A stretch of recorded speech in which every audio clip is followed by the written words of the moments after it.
Apa yang dimaksud kata tolabiyah itu? Ialah kata-kata tuntutan. Jadi kata-kata berupa tuntutan, ada yang tuntutan untuk mengerjakan dan ada yang tuntutan untuk meninggalkan.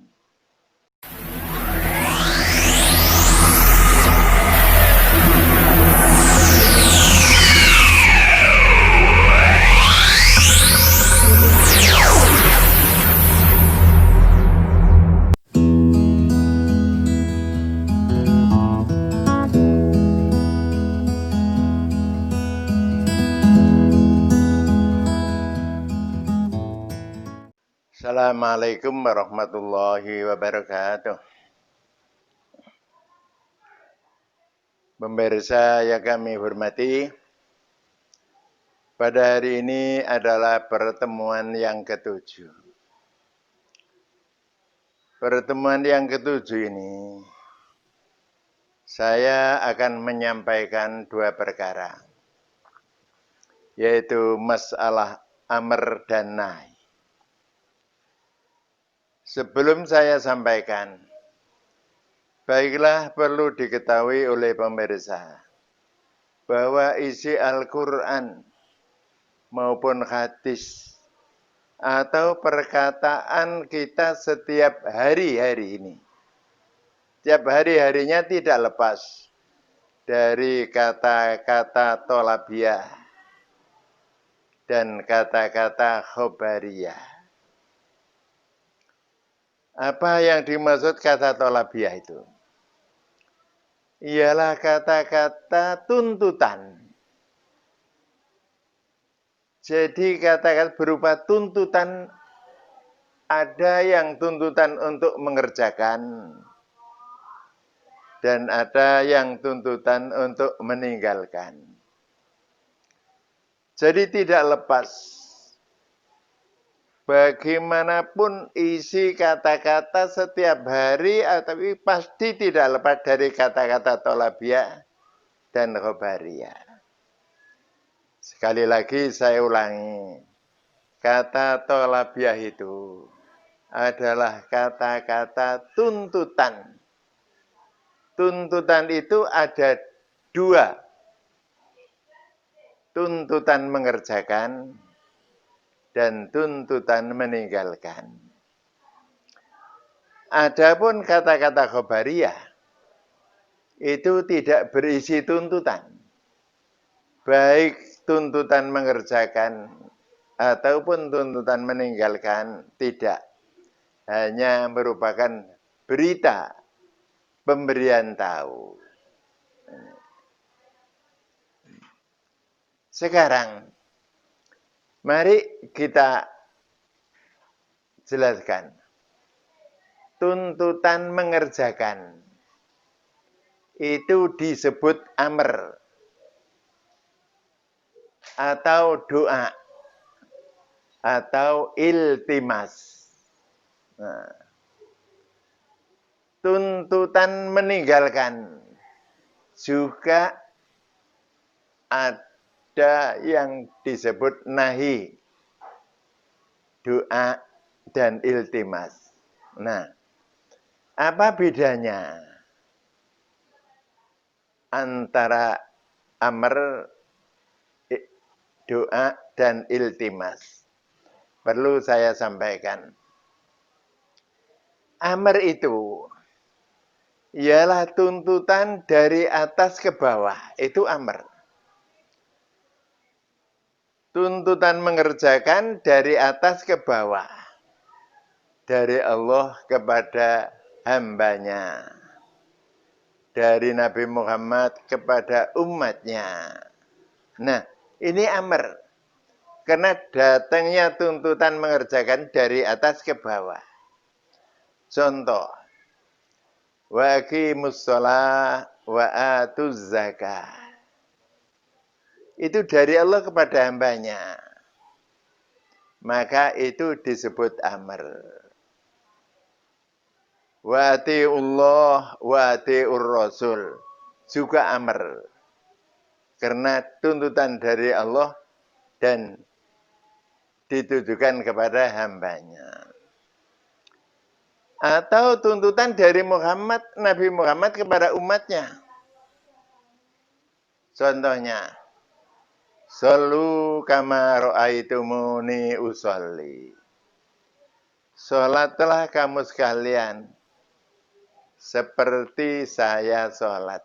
Jadi kalau kamu sholat, sholatlah persis seperti saya mengerjakan sholat.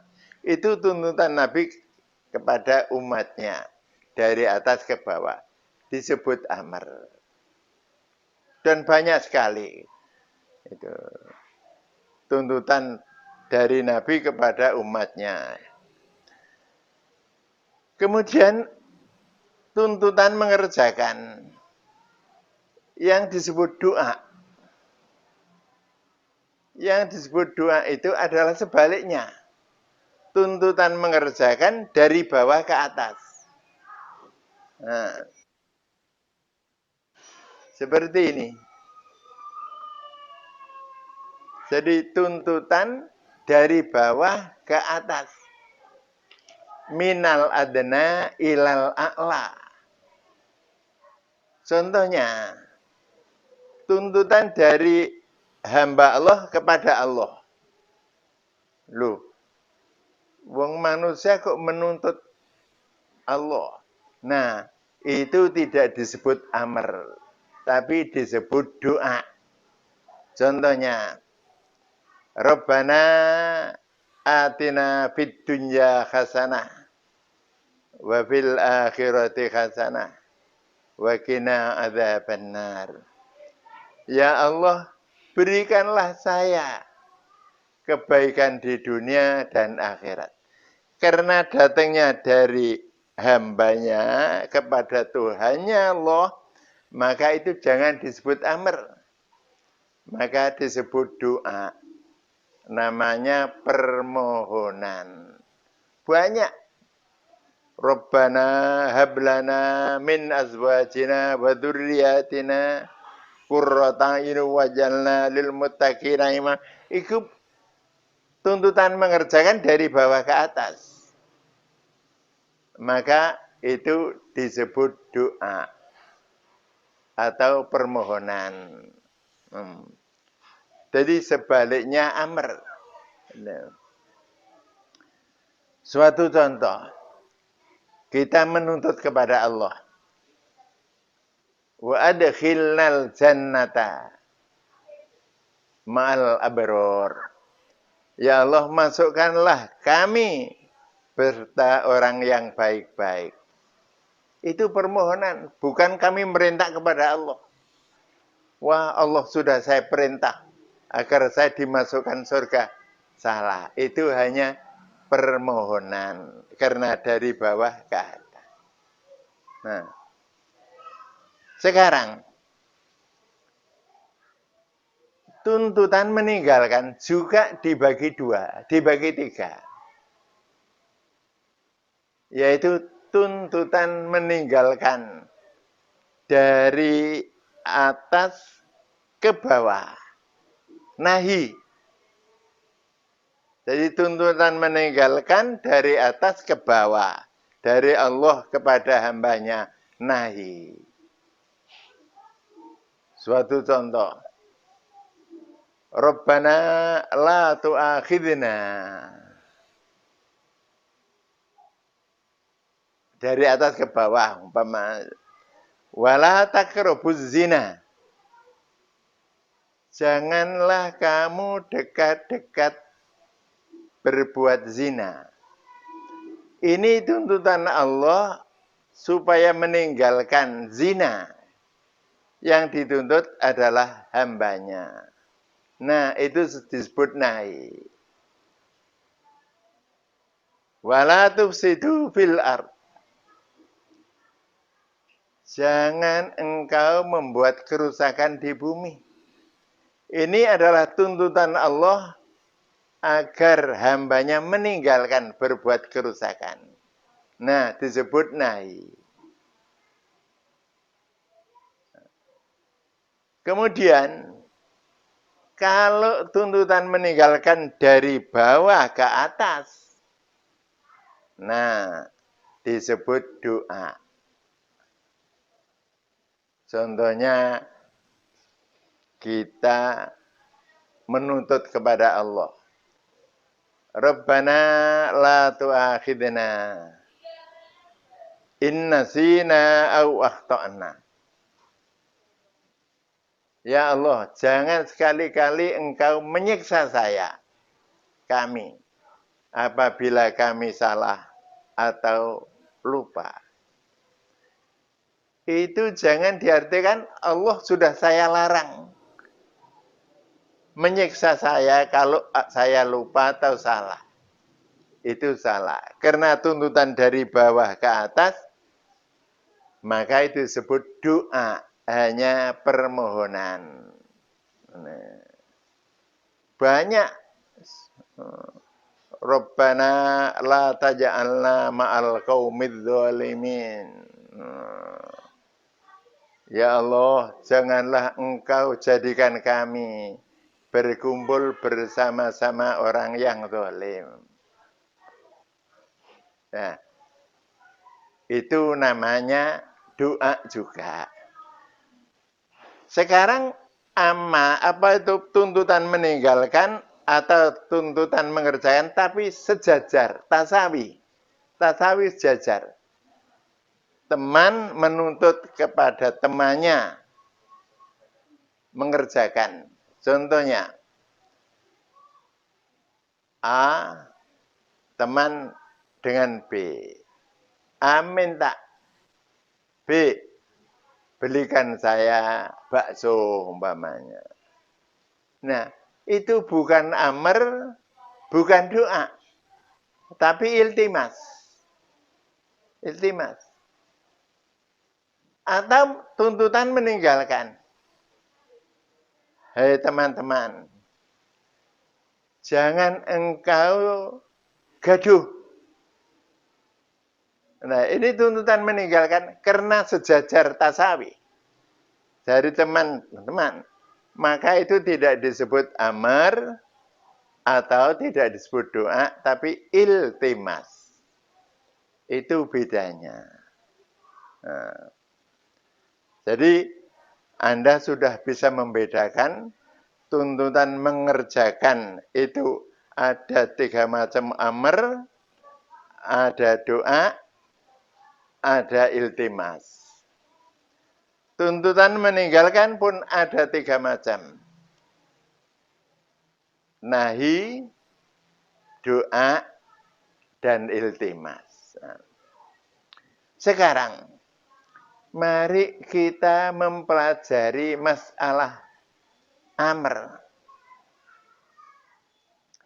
Definisinya amr atau definisinya doa atau definisinya iltimas ialah ijadul fi'li, supaya berbuat. Jadi ketiga-tiganya baik itu amr, doa, iltimas, itu sama-sama tujuannya ijadul fi'li. Mengerjakan. Nah. Berbeda dengan nahi. Nahi itu ijadut tarki.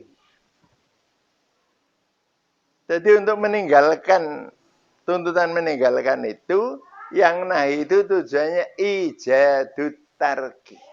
Mewujudkan meninggalkan, harus meninggalkan. Baik itu nahi dari atas ke bawah atau doa dari bawah ke atas atau sejajar dengan tujuan ijadut tarki supaya meninggalkan.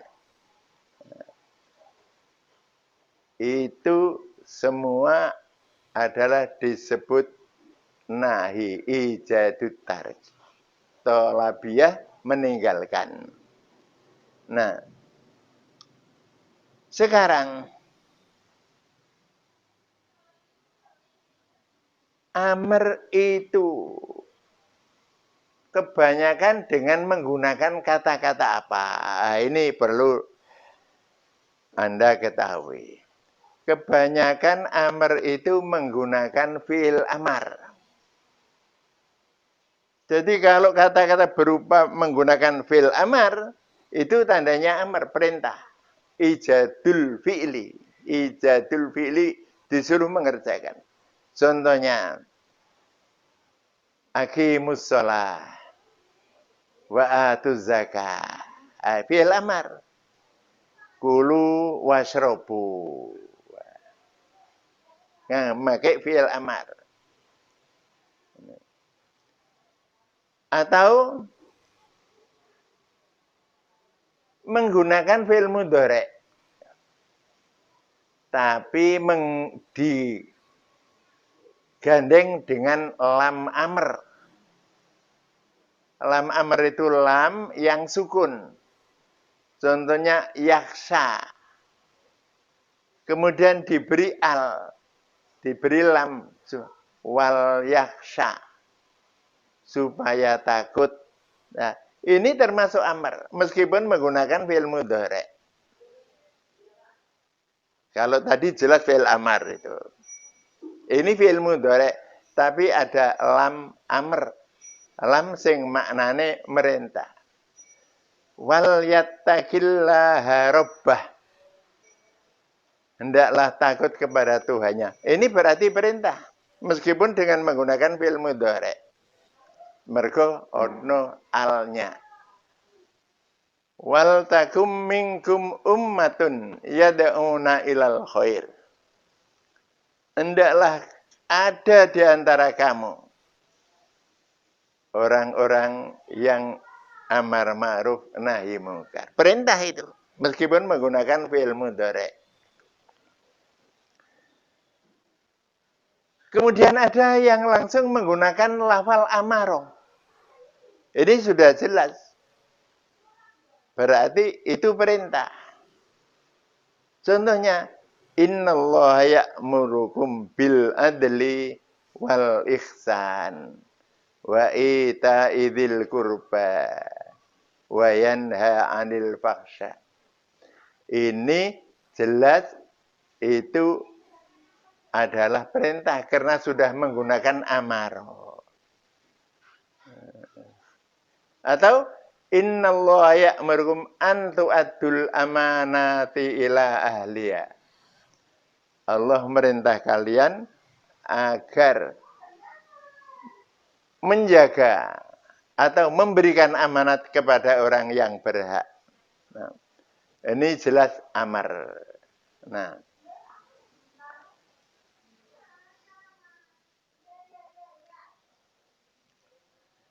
atau kata-kata yang akhirnya diberikan balasan baik. Jadi tidak menggunakan perintah fi'il amar dengan fi'il amar atau fi'il nahi yang diberikan al, tapi perbuatan yang belakangnya diberikan balasan baik. Itu tandanya perintah. Contohnya, innal ladzina amanu wal ladzina hajaru wa jahadu fi sabilillah ulaika yarjuna rahmatallah. Orang-orang yang berhijrah dan berjuang untuk agama Allah akan diberikan Allah balasan rahmat. Ini berarti hijrah dan berjuang adalah perintah. Karena belakangnya diberikan ganjaran atau pahala yang baik.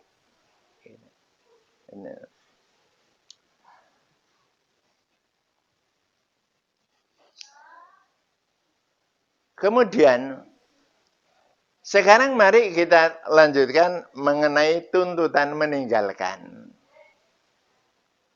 Tadi sudah saya sampaikan, tuntutan meninggalkan kalau dari atas ke bawah disebut nahi.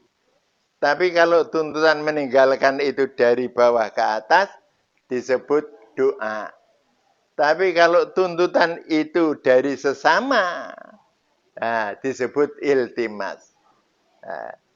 Nah, sekarang tanda-tandanya kalau kata-kata itu nahi, perlu saya sampaikan, yaitu menggunakan la nahi.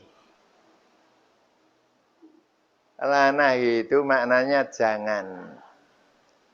Contohnya, la taqtulu auladakum. Janganlah kamu membunuh anakmu. Khosyatal imlak, karena takut menjadi fakir. Karena di sini adalah, nah itu tandanya nahi. Contohnya banyak yang lain. Wala tufsidu fil ard. Wala ta'kulu amwalal yatama dzulman. Dan lain-lain. Itu tandanya nahi karena ada la nahi. Kemudian tandanya nahi adalah disertai dengan lafal harroma. Itu menunjukkan larangan. Contohnya, hurrimat alaikumul maitatu waddamu walahmul khinzir wa ma uhilla li ghairillah. Haram bagi kamu bangkai, darah, dan hayawan yang dipotong karena menghormati selain Allah. Nah, ini berarti haram. Mereka karena menggunakan harroma.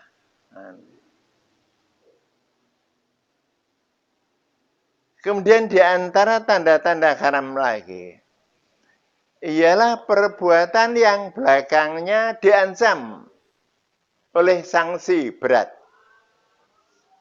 Lebih-lebih sanksi neraka. Contohnya, innal mujrimina fi adzabi jahannam khalidun. Sesungguhnya orang-orang yang berdosa akan mendapat balasan neraka jahanam. Berarti itu haram.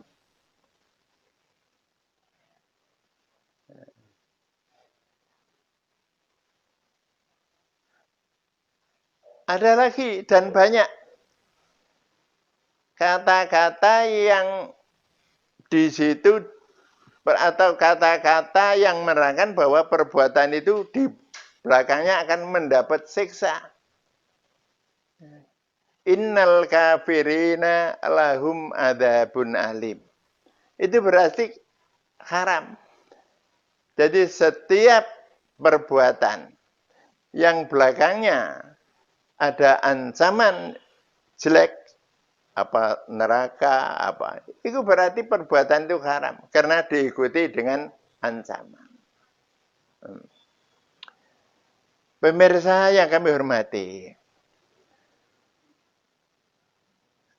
kemudian nanti akan kami jelaskan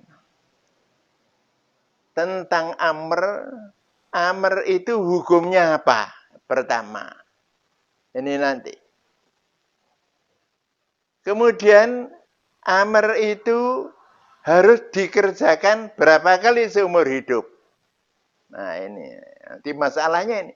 Amr ini akan mempunyai suatu pertanyaan yang banyak. Satu, hukum amr itu apa aslinya? Kedua, amr itu harus dikerjakan berapa kali seumur hidup. Ketiga, bolehkah ditunda mengerjakan amr itu atau bolehkah spontanitas? Nah, ini akan kami sampaikan. Kemudian ada pernyataan lagi. apakah amr itu bisa berubah yang aslinya wajib, bisa menjadi tidak wajib. Ini juga akan kami jelaskan secara panjang lebar. Nahi pun demikian.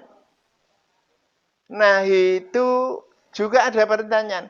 Nahi itu apakah hukumnya aslinya haram? Atau nahi itu apakah harus dijauhi selama hidup? Kemudian pertanyaan lagi. Apakah nahi atau larangan itu bisa hukumnya berubah? Yang asalnya haram menjadi yang lain. Ini akan membutuhkan suatu penjelasan yang sangat banyak. Insya Allah akan kami sambung berikutnya.